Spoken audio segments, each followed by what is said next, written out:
Hello, everyone. Thank you for joining us today for Molecular Connectivity Online Series, or MCOS. I'm Cindy from New Jersey Institute of Technology. For those who have come here for the first time, the Molecular Connectivity Working Group is a community of researchers dedicated to advancing molecular connectivity imaging as a tool to study brain connectivity. We plan to this series as a platform to exchange ideas and promote the latest research in this field. You can visit our website, subscribe to our newsletter, or follow us on Twitter and LinkedIn. So before we begin, a quick note. We are recording this session and will upload it to our YouTube channel.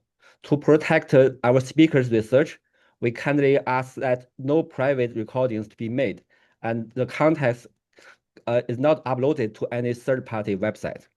So now I'm pleased to introduce today's speaker, Dr. Penghui Du. Penghui is currently a master's student in NeuroX at EPFL in Switzerland. As a visiting student at the Candy Lab in Martinos Center for Biomedical Imaging, he worked with Dr. Jinyuan Chen on mapping the organizations of human cerebral cortex using a functional FDG PET metabolic connectivity. Today, he will be talking about human cerebral cortex organization characterized by functional FDG PET metabolic connectivity.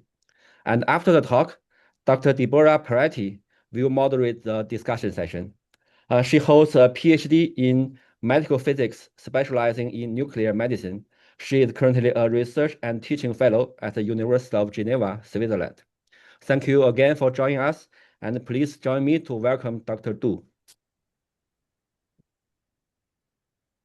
So hi everyone, maybe I can start sharing my screen. I will stop sharing. Good. Okay.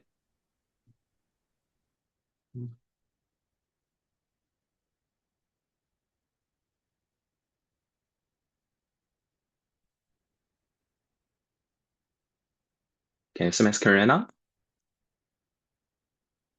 Okay. So hi everyone, thanks a lot for having me here today. I'm very glad to share our recent work on characterizing the human brain organization via functional PET-FDG metabolic connectivity. Briefly about myself, my name is Penghui Du, and I'm currently doing my master in NeuroX at EPFL. Before that, I earned my bachelor in intelligent medical engineering at Southern University of Science and Technology in China. I work on this project at Candy Lab with Dr. Jinyuan Chen during my undergrad visit at the Martinos Center. And this project was also a poster presentation at OHBM 2024. A bit of background on this project. So as we probably all know, resting state functional connectivity, or RSFC, derived from Baud fMRI, has revealed tremendous insights into the organization principles of human brain. For example, we have the Baud fMRI hemodynamics of different voxels at the resting state, and we assume cortical voxels that have more synchronous hemodynamics tends to function in a similar way. So by calculating the Pearson correlations between each voxel pairs, we get the resting state functional connectivity, or RSFC here, indicating to what extent voxels are functionally interconnected. And this RSFC can be a very powerful measure on both local and global scale. We can identify the potential area boundaries via the so-called boundary mapping approach. So for example, when we are checking seed correlation from PCC to R3, R5, R7, and to PCL, there is a clear abrupt transition pattern in the connectivity profile at the point R5, meaning this vertex is likely on the area border. If we then create parcels from the boundary maps and group these parcels into networks based on the similarity of parcel connectivity profiles, we can then get the local global parcellation, like what Schaefer et al. Did in 2018. Or alternatively, we can also look at the cortical organization in a continuous perspective, decomposing the connectivity matrix into the most prominent connectivity patterns. By doing so, we get the principal gradients. So there are many different amazing ways to grasp the rich information within the Baud fMRI resting state functional connectivity.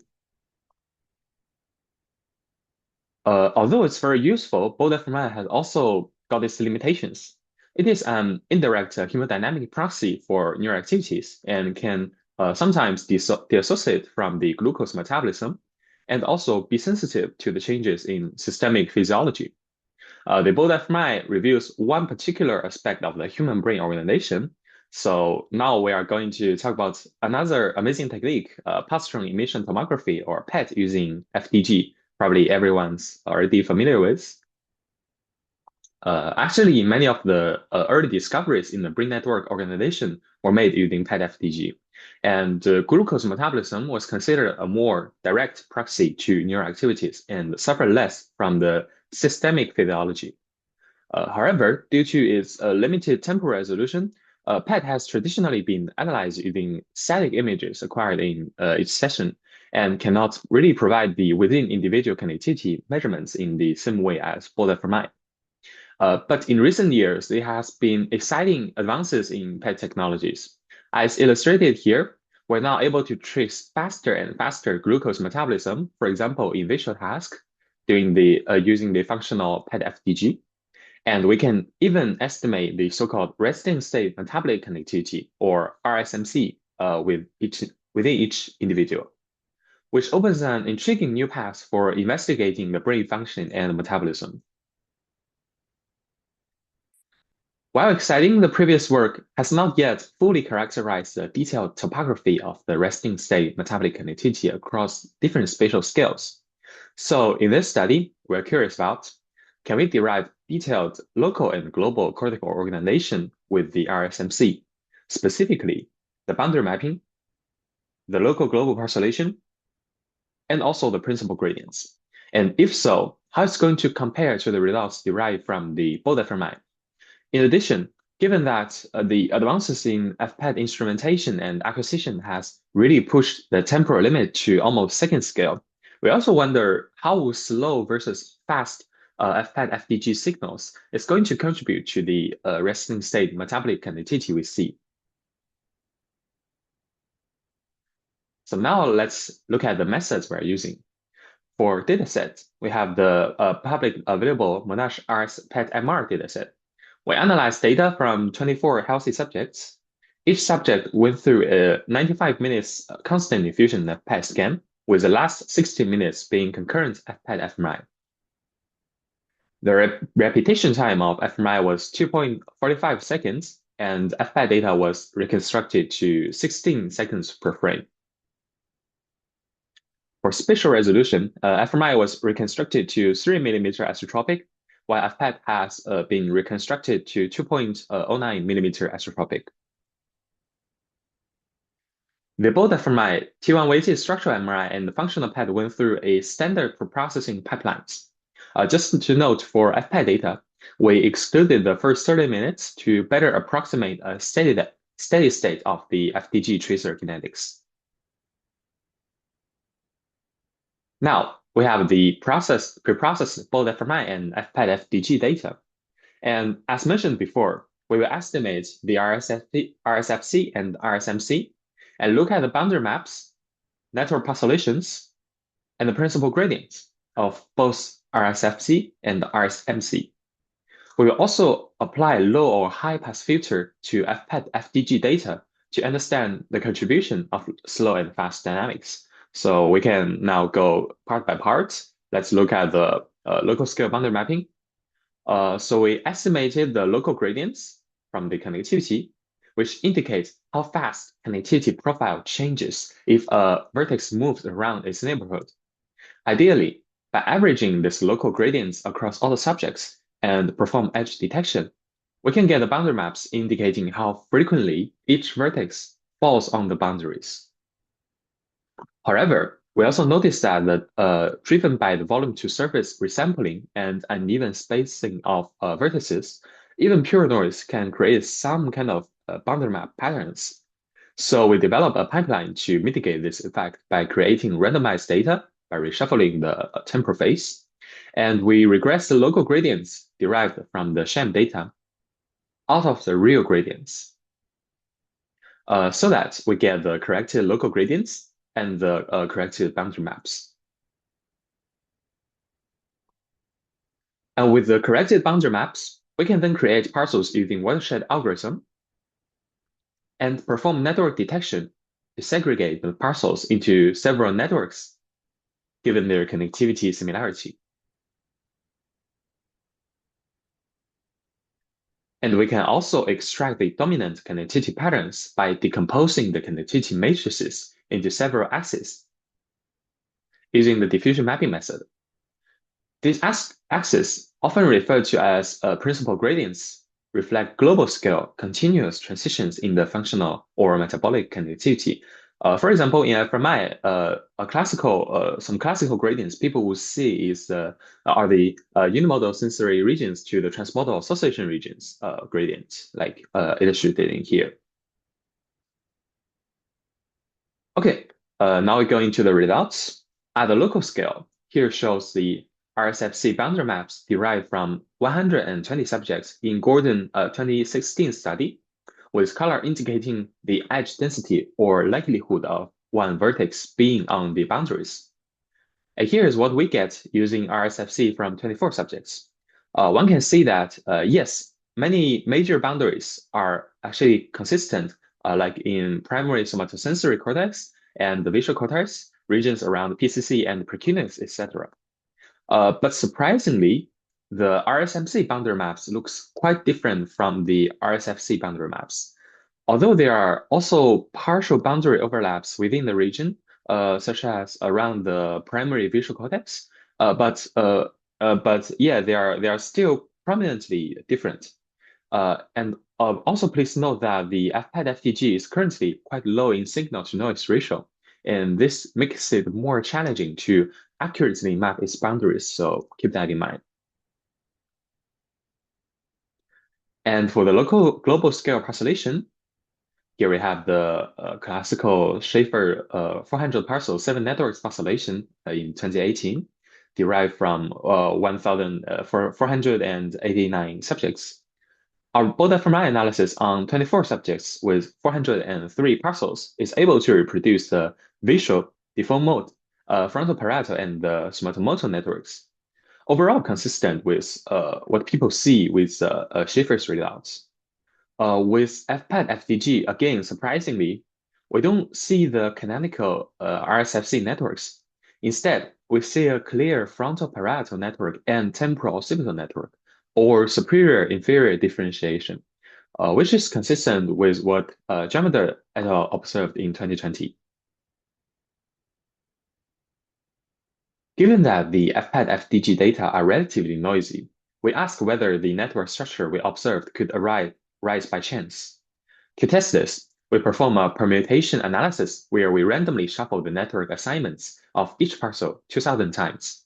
For each permutation, we computed the Sildes score, which quantifies how well each parcel matches its assigned network compared to other networks, with higher Sildes scores indicating the better within-network cohesion and better network segregation, and vice versa. We then compare those noise distributions generated by random shuffling the parcels to the empirical data, and found that the observed Sildes scores were significantly higher across all tested numbers of the networks for both RSFC and RSMC, supporting the detected superior-inferior network structure we have observed before. Using the parcellation and network detection, we identify the superior-inferior axis in RSMC. However, this is relying on the assignment of discrete network, and we are assuming that the brain is organized into discrete parcels. But we can also therefore ask whether this pattern persists in a continuous representation of the connectivity. We applied diffusion embedding to extract connectivity gradients, and RSFC and RSMC are both computed using the Glasser 360 RIS atlas for easy to compare. So as a sanity check here, we first look at the RSFC gradients. The first three gradients closely match those unimodal transmodal gradients reported in Margulis et al. In 2016, derived from 820 subjects. We see the clear unimodal to transmodal gradient patterns also from our dataset. Then how about the metabolic gradients? Very interestingly, instead of the classical unimodal transmodal gradients, we observe again the superior-inferior axis in the first most dominant connectivity gradient. There's also a secondary anterior to posterior metabolic gradient, although the scaled eigenvalue is relatively lower than the first gradient. And for reference, there is also a recent study from Derry et al. Now available on the bioRxiv, and has also examined the principal gradients of resting state metabolic connectivity in detail. So you can please take a look if you are interested. Having observed a prominent superior-inferior axis, we ask whether it is primarily driven by fast or slow glucodynamics. To address this, we applied sixth-order Butterworth high-pass and low-pass filters as 1 to 64 Hz to the preprocessed data and repeated analysis. We selected the cutoff of 1 to 64 Hz as it splits the observable frequency range into two equal bands given our FPET data was reconstructed to 16 seconds per frame. So the slow minute scale and fast sub-minute scale dynamics.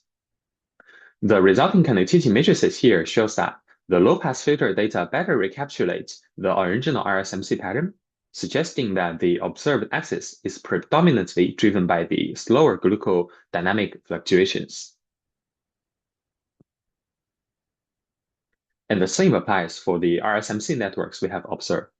We see the low-pass filter data has network structure closely follow the original version, and it's quite different in what we see with the high-pass filter data. And in the RSMC gradients too, we see that for both first and second gradient here, the gradients derived from the low-pass filter data closely resemble the original gradients, while the high-pass filter gradients looks quite different. So they represent the minute scale and sub-minute scale, just remind again. This can be also again confirmed by the Pearson correlation. Metabolic connectivity gradients derived from slow minute scale glucodynamics shows high correlation with the original metabolic gradients, as we can see here in the red box. Okay, so far we have shown that the resting state metabolic connectivity derived from the PET-FDG at both local and global scales, characterized by the prominent superior to inferior axis and dominated by slow minute scale glucodynamics. So this raises an important question. What factors potentially shape these organization principles? Notably, the superior-inferior axis is not unique to the RSMC. It has also been observed across multiple different modalities, including the gradients of cortical thickness covariance, the gradients of cortical surface geometry, and also a multimodal functional gradient reported in study in 2022 by Meng et al. Is incorporating several different both fMRI measures, including the ReHo, LFF, and the graph-based metrics. And also it aligns with the spatial patterns of genetic expression related to key metabolism pathways of glucose, such as the TCA cycle and the lactate metabolism. So taken all together, one possible explanation is that the shared metabolic constraints may underlie the coordinated organization of the cortical geometry, structural differentiation, and the microscale functional properties. So this is one possibility how we can understand the superior versus inferior organization. Or an alternative explanation is that the superior-inferior axis observed across anatomical, functional, and metabolic domains could also reflect a unified organization principle. One candidate framework here is dual origin theory of the cortical organization. Notably, the study in 2020 by Volk et al. And Meng et al. In 2022 have also interpreted similar cortical gradients within this framework. This theory proposes that the cerebral cortex is organized along two neurodevelopmental gradients originating from the paleocortex and archaeocortex cortex, giving rise to the dorsal and ventral streams with distinct cytoarchitecture, connectivity, and function.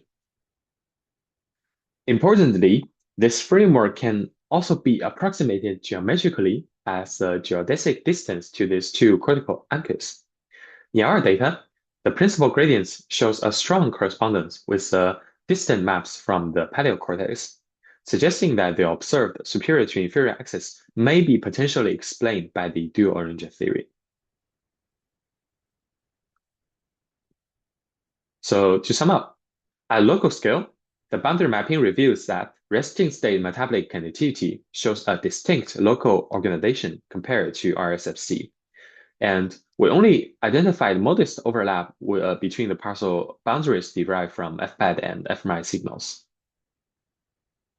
At the global scale, RSMC is characterized by a prominent superior-inferior axis instead of canonical unimodal transmodal gradients identified in RSFC.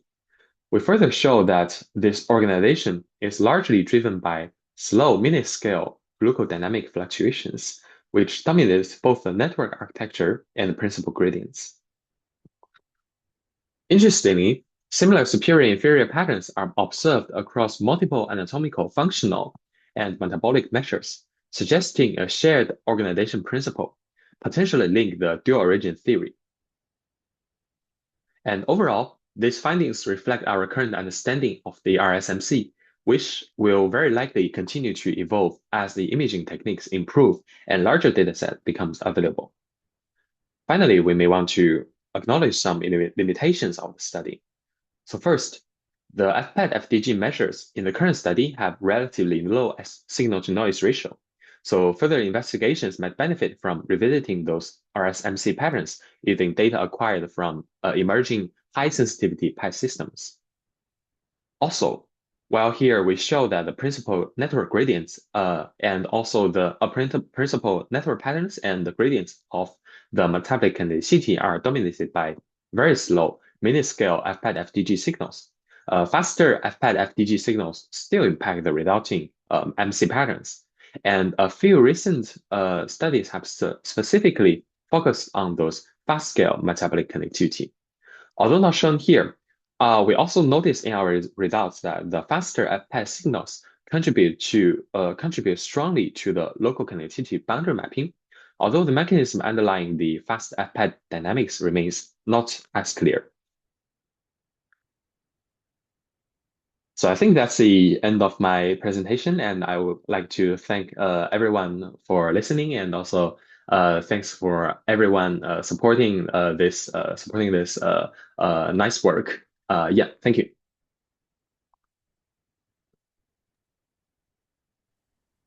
Thank you, Penghui. It was amazing, very amazing presentation. Thank you for taking the time to presenting this to us. The floor is now open for questions. If anyone has any, they can just unmute themselves and ask the question, or they can write it on the group chat, and I will direct them to the speaker. For starters, actually, I have a very basic question. I have a background more on molecular imaging, not really fMRI, and I would like you to explain a little bit to me what's the difference between the low frequency and the high frequency MRI in terms of biological meaning. Can you find the slide? Because you separated the fMRI into the low frequency and the high frequency to compare it with the FPET, and then you saw that the low frequency had a better correlation with the molecular connectivity, right? So I wanted like more biological explanation of what's happening in the fMRI. Oh, actually, here in our study, we are doing the low pass and high pass filtering of the FPET signals, and not really to fMRI signals. So for FPET, it's because we are simply curious, like which kind of like slow signals or fast dynamics are really contributing to the RSMC we currently see. But for fMRI, we didn't do that because it's relatively well understood the critical organization of the RSFC. So yeah. So the figures shown here are so on the left side is if you directly calculate the resting state metabolic connectivity parcelated into Glasser's 360 parcels, you get this connectivity matrix. And if you low pass filter the signals and do the analysis again to get the connectivity matrix. It's a second figure. And the third figure is if you high pass filter it and you calculate the connectivity matrix. I hope this explain your question. Yes, sorry. I think I had something else in my mind when I saw this and I didn't process correctly. But yes, this is great. From the audience, yes, Mathieu, you can unmute yourself. Okay, perfect. First, thank you very much for this very good presentation. I think it's a very impressive work for master students. My question is about the signal processing of your time activity curve. As you explained, so you use low pass filter and high pass filter on your time activity curves. And yes. If I understand well, you have 1 hour of signals and yes. 4 samples by minute. So you have approximately 240 points. My question, around 300. Yeah, somehow less than 300. Okay.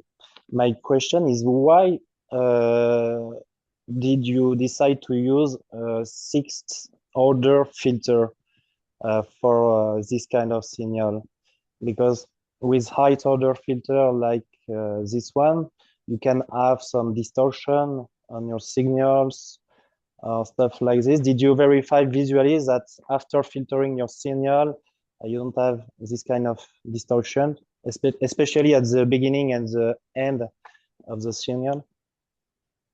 Yeah, actually, this is quite a good question. At the beginning, we are trying to do the low and high pass. We will try different ways of doing that. Like the very simple way of you directly cut the cut the frequency band into two, or the second and third order. We try the different ways of doing that, and we have the similar results. And we see some of the previous literatures on signal analysis in other fields quite often using the sixth order Butterworth filter. So we keep that in our pipeline. But yeah, other cutting off strategies given overall gives a similar connectivity pattern we see here. Yeah. Okay, perfect. So yes, I was a bit afraid that with such a little point it could be a problem, but if it's not, it's perfect. Thank you for your answer. Thank you. I just like follow up this. So I think, yeah, I understand that your choice is like based on the available data, but so you have this one cycle is 64 seconds, which means that there are 4 images for one cycle. So is that enough for this high frequency? I think you discussed that the limitation here, but I think that is because of PET have very slow sampling rate, so that you have to do. But then is that the reason that so this high frequency part does not really show that thing? And also another follow-up question is that Deborah also ask about the biological meanings. If it is about minutes, is that biologically what does that really represent? Like arousal or something? I think that like what are the biological meanings about this very slow frequency? I know that in fMRI they are talking about something like ultra slow frequency like 0.01 hertz or so on. But here is something like 0.01 hertz, maybe like 100 seconds per cycle, something, right? It's similar to the cutoff you have. So can you like talk about this a little bit? Yeah, sure. So thanks, Cindy, and for the first question. Yes, indeed. Like I mean, it's if you only have the 16 seconds per frame for the data, and you apply 1 to the 64 hertz for the filtering, for sure we're going to lose a lot of information for the high frequency range. So I think that is one of the most important thing, probably prohibiting us from seeing many interesting patterns in the high frequency range. Or maybe I think I can also this is I think limited by the data acquisition we have, but we also tried different different ways of doing the thresholding, and even if we go to quite extensive low pass filtering, we still see the relatively similar connectivity pattern to the original data, even it's only representing a quite small proportion of the energy in the signals. So, but yeah, I definitely agree. If we have the data pushed to, for example, if we have some 3 seconds, 6 seconds, somewhere near the bold fMRI, I guess there can be a lot of more interesting things to interpret in that case. But in our current study, what we mostly observe is dominated by the low frequency signals. Yeah. And the second question for the biological meaning of the low frequency signals, I think yes, like you mentioned, similar in fMRI, when the signals were talked about quite low dynamics, they can.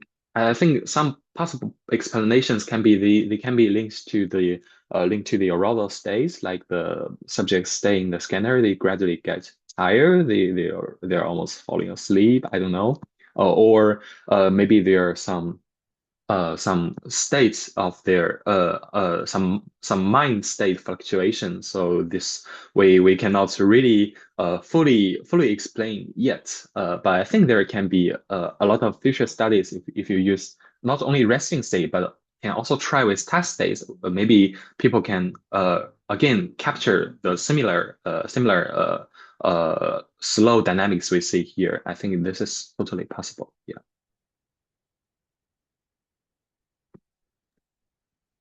Hello. Hi. So it's a very nice presentation, especially for comparing these, parallelly comparing these two modalities in terms of gradient profiles. So one of my question is that if you are considering a PET, your time resolution almost 7 times lower than the resting state fMRI. Now, if Yes. you even for your case, the number of subjects are very less than the resting state fMRI for a PET. Now, if you compute gradient profile uh, based on these data, then how significant it is to compare these two modality-based gradient profiles. I mean, Uh, you will be performing PC and then you will be computing the gradient. So you one side you will have more number of subjects and more number of time points. Another side is lower number of subjects and almost every subject's 7 times lower time resolution.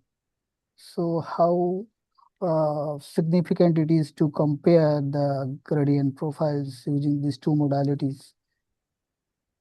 okay, so let me repeat the question. So, you mean the FPAT signals and the both fMRI signals, they have quite different time points in the case of their data. Yeah, So in that case, how do I compare the gradients or other analysis results between the two modalities? You mean?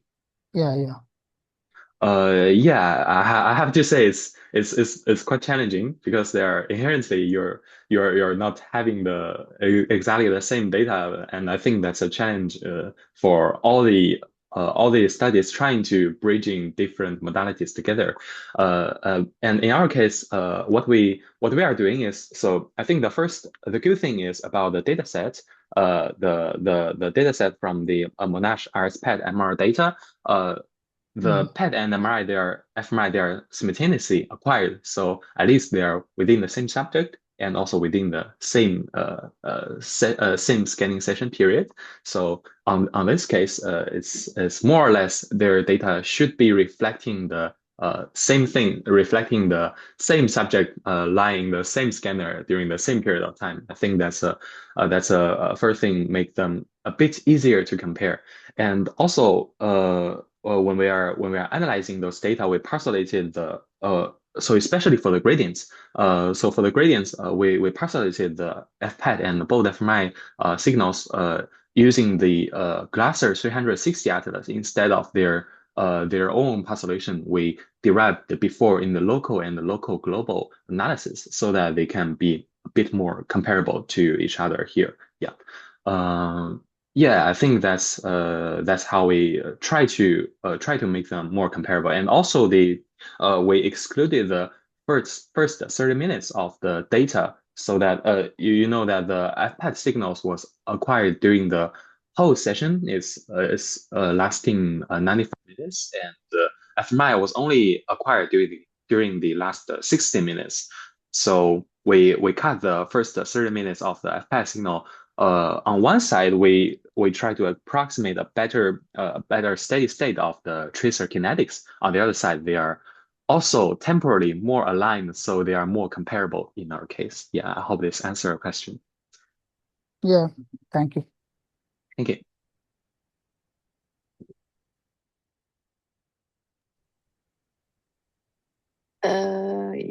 Yes, Mathieu? Yes, thank you.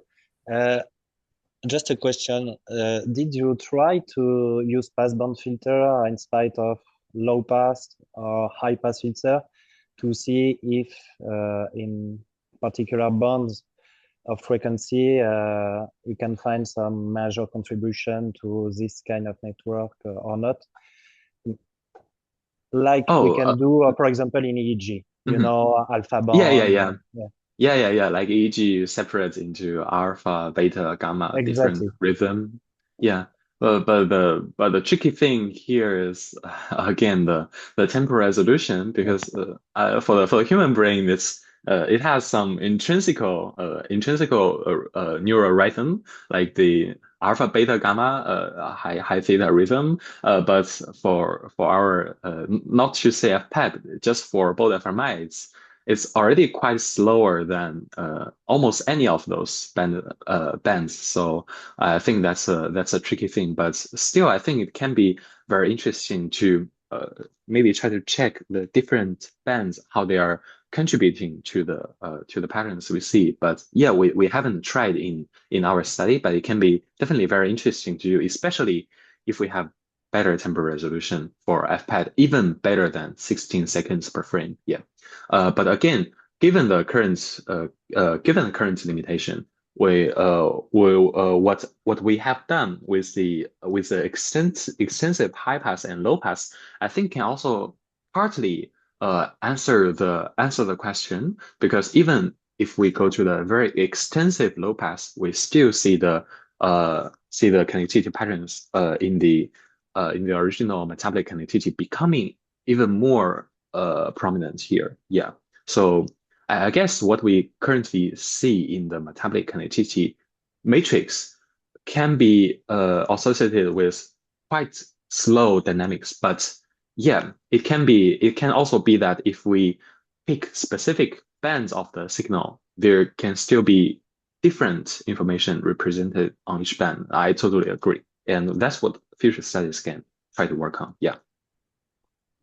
Okay, thank you. And yes, I understand that you're really limited with temporal resolution, but yes, I think it can be interesting to just have a look. Thank you. Thanks.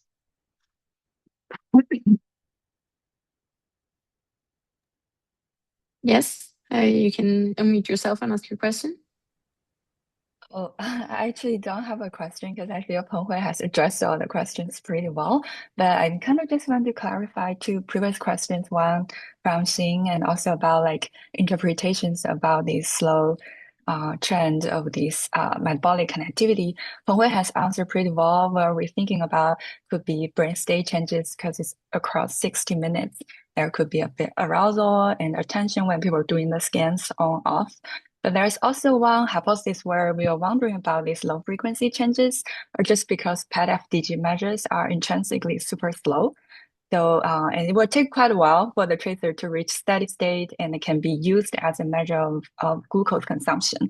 Of course, there's like emerging studies showing it can be track faster dynamic changes in the metabolism, but it's still a question in our mind. So I mentioned that it's not just because of a imaging resolution aspect, but from the biological process aspect or the how PET works, there might be some. It's possible there a lot of these slow trend may just reflect tracer kinetics too. So that's also part of our interpretation. Second, also about the previous question about whether it's fair to compare the metabolic connectivity and functional connectivity. I think Penghui has mentioned several ways how we try to compare it. And actually, it's pretty hard. And then all the statistical testing or the cellular score comparison, more like specific to each modality. And when we compare the spatial pattern from metabolic connectivity and functional connectivity, they more like qualitative. We just like see how different the maps are. But I think Penghui also did one thing is like we separate the subjects into two random groups and see how consistent the principal gradients look like. It seems like between the two randomly separated groups, the principal gradients derived from fMRI measures and FPET measures remain very consistent. So that's kind of give us more belief of the spatial pattern characterized from it. Yeah, but it's hard to do statistical comparison. That's a limitation. Yeah, indeed we separated into two groups to check whether those spatial patterns are true. But indeed, we only have 24 subjects, and now we are even splitting into two. So that's why we didn't also report here in this in the slides. Yeah, but still, even in that case, we have the dominant connectivity metabolic connectivity gradient to be consistent to seeing the superior inferior axis. It's quite robust, I would say, across different ways of processing. And also, maybe I can also mention this. It's also quite robust across different ways of pre-processing. Like when we have different ways of doing the detrending, whether or not you exclude the first 30 minutes, or how do you detrend the FPET signal? It's keep increasing across the temporal domain. So we need to remove the trend to see the residual signals and to calculate the connectivity. We try the different ways, and all of them give the similar connectivity matrices. And also if we see the gradients, it will be even more clear. So those are the connectivity matrices if you do different preprocessing. And this is a principal gradient. Those are the principal gradients if you do different preprocessing, the first principal gradients. So they're quite consistent, I would say, yeah, in this data set.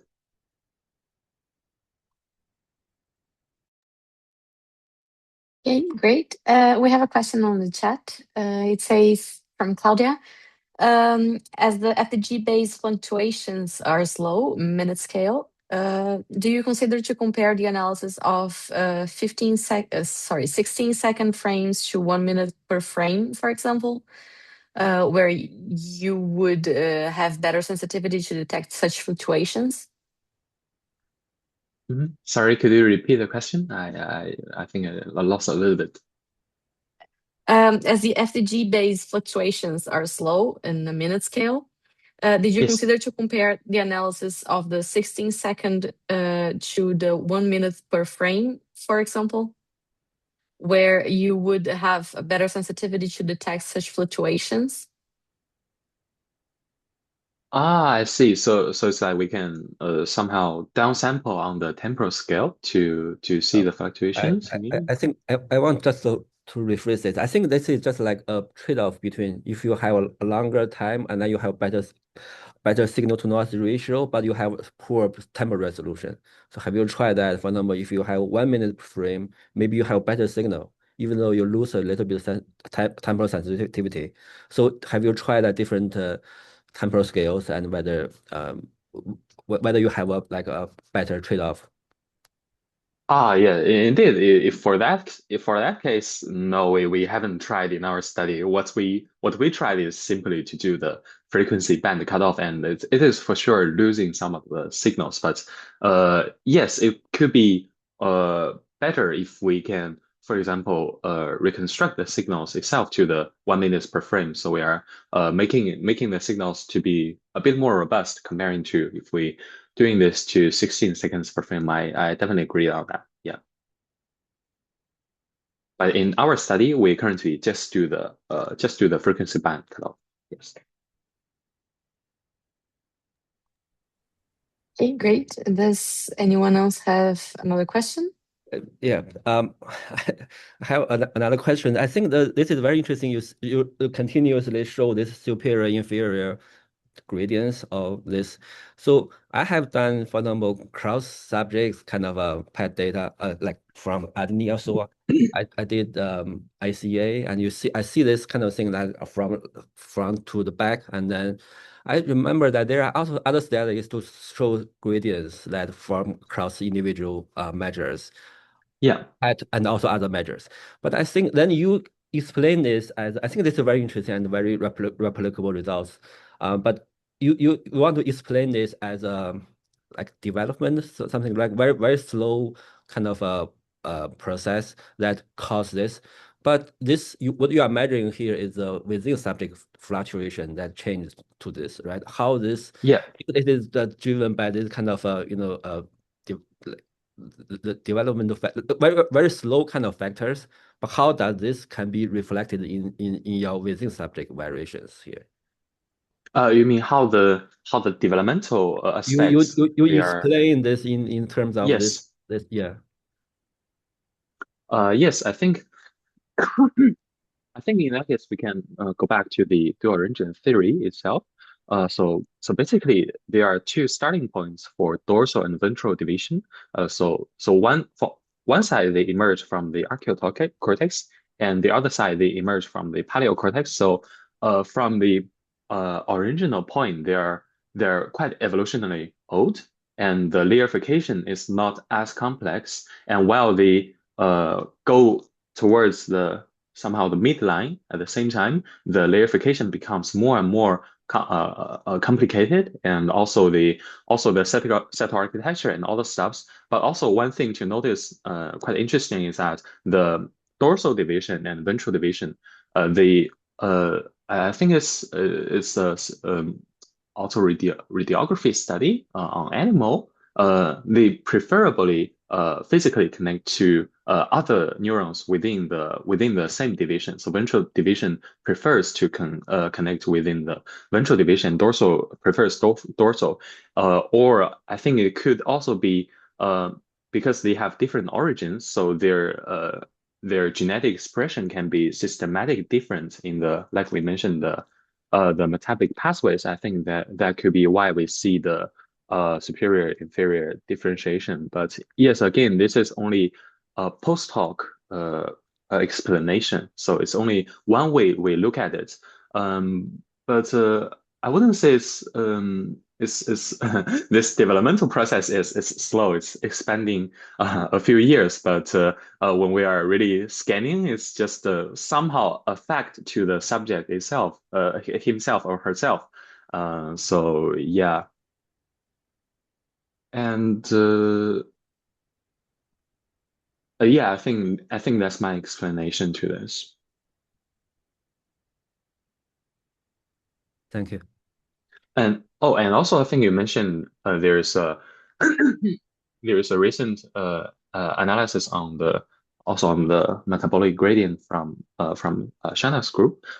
Yeah, we also see their gradients, and it's quite interesting. They seems to have a more anterior to posterior axis. We also see this in our gradient too. But what we see the most robust is our gradient one, the superior inferior axis. I think it also has something to do with data set and also the number of subjects there. Their recent study, they have a bit more subjects, and also the different ways of analyzing. There are quite a lot of different ways you can get the principal gradients. Here we are using diffusion mapping, but there are also more classical ways, like what McGillis did in 2016. They are using the PCA to get the principal gradients, and I think it's they are also using PCA in their paper. So there can be several different ways why our gradients looks different, but I got to say, we can also observe superior inferior gradient in their data set, but it's it's in gradient 4, so it's a bit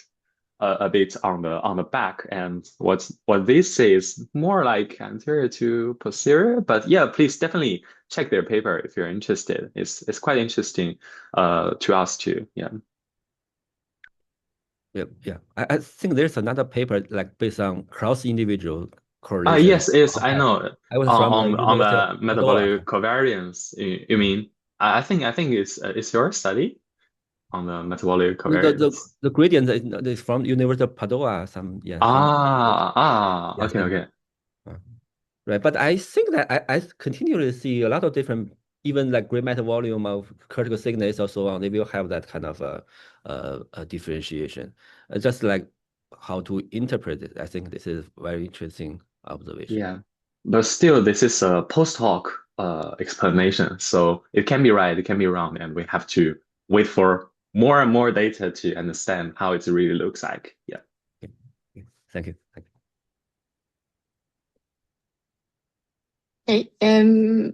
We have time for small questions still, if anyone has any additional burning questions. Well, then I would like to ask one more question, because you mentioned about removing the initial part of the FDG scan so that you have the, if I understood correctly, so that you can use the fMRI acquisition simultaneously with the FPET acquisition. Yes. Yes. So I was wondering, because the initial part of the PET, since also it's a constant infusion of the radio tracer, it should just show a little bit more of the tracer uptake and the tracer flow in the brain, which should be more related to the bolt signal. I would expect it to be a little bit more related to the bolt signal due to the nature of the blood flow. Did you also explore like the whole scan or just the initial part, or did you just do an analysis of the later part of the scan? Yes, we also tried with the whole part, but I have to say, the first 30 minutes is not approximately steady state yet. So if you do different orders of the trending, there might be some residual signals, and it could be something physiological, or it could be only related to the tracer kinetics itself. We don't have a clear absolute answer on that, but yes, we also try that. So like here, like I mentioned, we also have so on the first row, we don't really cut off the first 30 minutes, and we do the different orders of detrending. And I would say, yeah, you still almost always see the similar connectivity pattern to the so-called standard preprocessing here. The standard preprocessing we did here is this one. We exclude the first 10 minutes and we will do the third order detrending.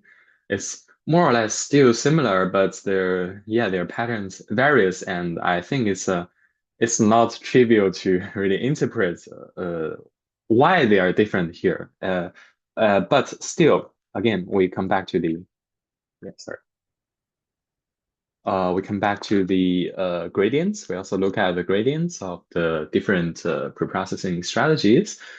At least I'm very happy to see that with all the different preprocessing, we always see this. So I think that's somehow confirming our results on this axis. But we still haven't checked in a lot of detail, like whether it is more clear of the anterior posterior axis if we don't cut off the first 30 minutes, or some other possible interesting things. So I think there are still a lot of things to explore, for sure.